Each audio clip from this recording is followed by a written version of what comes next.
છાણી થતા કાચરાવાડી વિસ્તારમાં અલગ અલગ રેડો કરી ઇંગ્લિશ દારૂનો જથ્થો ઝડપી પાડતી વડોદરા શહેર પીસીબી. રેડ 1. પીસીબીના હેડ કોન્સ્ટેબલ ભરતભાઈ કાંદીભાઈ તથા હેડ કોન્સ્ટેબલ કલ્પેશભાઈ કરસનભાઈ નાઓને બાતમી હકીકત મળેલ કે કાચરાવાડી પોમલી ફળિયામાં આવેલ અંબિકા એન્કલેવમાં પહેલા માળે ફ્લેટ નંબર 4માં રહેતો નયન કૃષ્ણભાઈ કહારનો પોતાના ઘરે ઇંગ્લિશ દારૂનો જથ્થો લાવેલ અને વેચાણ કરેલ.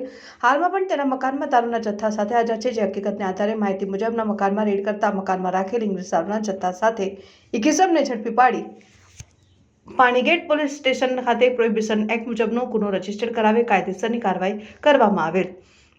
પકડાયેલા આરોપીનું નામ અને સરનામું નયન કૃષ્ણભાઈ કહાર, રહેઠાણ અંબિકા એન્કલેવ, પોમલી ફળિયા, કાચરાવાડી, વડોદરા. વોન્ટેડ આરોપીનું નામ અને સરનામું અજય ઉર્ફે ઠોલો ગોહિલ, રહેઠાણ કાચરાવાડી, પાણીની ટાંકી પાસે, વડોદરા. રેડ 2. પીસીબીના એએસઆઈ હિતેશભાઈ વિખાભાઈ તથા હેડ કોન્સ્ટેબલ ભીમદેવસિંહ કિરટસિંહ નાઓને બાતમી હકીકત મળેલ કે છાણીગામ માળી મોહલ્લો હનુમાનજીની મંદિરની સામેની ગલીમાં રહેતા તારાબેન શાંતિલાલ માળી નાઓ પોતાના ઘરની બહાર ઓટલા ઉપર બેસી ઇંગ્લિશ દારૂનું વેચાણ કરે છે અને હાલમાં પણ તેઓની ગેરકાયદેસર પ્રવૃત્તિ ચાલુ છે. જે હકીકતને આધારે માહિતી મુજબની જગ્યાએ રેડ કરતા ઇંગ્લિશ દારૂના જથ્થા સાથે એક મહિલાને શોધી કાઢી છાણી પોલીસ સ્ટેશન ખાતે પ્રોહિબિશન એક્ટ મુજબનો ગુનો રજીસ્ટર કરાવી કાયદેસરની કાર્યવાહી કરવામાં આવેલ છે. પકડાયેલા આરોપીનું નામ અને સરનામું તારાબેન વાઇફ ઓફ શાંતિલાલ શંકરભાઈ માળી, રહેઠાણ ખસવાડીનો કુવો, હનુમાનજી મંદિરની સામેની ગલીમાં, માળી મોહલ્લો, છાણી ગામ અને વડોદરા.